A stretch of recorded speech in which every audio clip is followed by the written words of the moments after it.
Menda 5 ta Chempionlar Ligasi kubogi bor. Sizlarda 2 ta bo'lsa, menda 5 ta. 5 ta.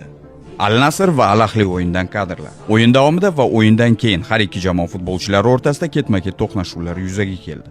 Bu to'qnashuvlarning o'ziga yarasha sababi bor. 25-aprel kuni Al-Ahli Osiyo Chempionlar Ligasi kubogini qo'lga kiritdi. Va Al-Nasrga qarshi o'yin oldidan Al-Ahli futbolchilari o'z ijtimoiy tarmoqlarida Saudiyaning birinchi raqamli jamoasi endi chempionlik uchun kurashish haqida bong uradi. Bu gaplar tabiiyki Al-Nasr futbolchilariga va klub muxlislariga yoqmaydi. O'yindagi asosiy to'qnashuvlar ikki futbolchi Merih Demiral va Kingsley Coman o'rtasida bo'lib o'tdi. Mana shu foldan keyin Demiral barcha futbolchilardan, shu jumladan stadionga kelgan Al-Nasr muxlislaridan o'ch olishga qaror qiladi. Bu haqida sal keyinroq.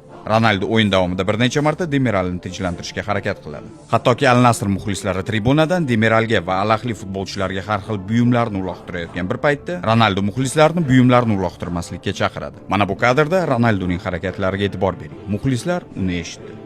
O'yin tugagandan keyin Demiral Kingsleyga u zarba bergan oyoq qismini ko'rsatadi. Coman unga chetroqda gaplashamiz degan bo'lsa kerak, Demiral uning yoniga yugurib kelmoqchi bo'ladi. Agar bu vaziyatga ikki jamoa shtabi aralashmaganda aniq mushtlashuv guvohi bo'lishimiz mumkin edi. Shundan keyin Demiral Al-Ahli administratoridan Osiyo Chempionlar Ligasi medalini oladi va tribunada o'tirgan Al-Nasr muxlislarining jig'iga tegishni boshlaydi. Va o'zining ijtimoiy tarmog'ida Osiyo Chempionlar Ligasi medali birinchi marta ularning stadionida deb yozib qo'yadi. Ronaldo esa bu yerda videoning boshida aytgan gaplarni Al-Ahli muxlislariga yetkazmoqda. O'yinning eng yorqin personajlaridan biri bu so'zsiz Navaf Bushal.